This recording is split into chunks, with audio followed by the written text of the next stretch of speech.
মুসলিম মেয়েরা অন্নপূর্ণা ভান্ডার পাবে না, দাবি জানিয়ে ডেপুটেশন জমা দিল মুখ্যমন্ত্রীর কাছে হিন্দু সমাজ। এই নিউজটা কম বেশি এখন সবাই জেনে গেছে, কিন্তু এই নিউজটা জানার পর কিছু কিছু মুসলিম মহিলাদের জ্বলে গেছে।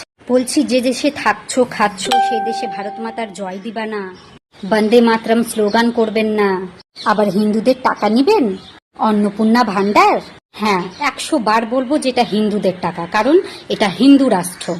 আপনারা এই দেশে থাকছেন খাচ্ছেন, অন্য দেশের গুণ গাইবেন তো কি বলবো? কেন পাবেন আপনারা টাকা? আপনাদের দেওয়া উচিত না। সরকারি সমস্ত কিছু থেকে আপনাদেরকে বঞ্চিত করে রাখাই উচিত।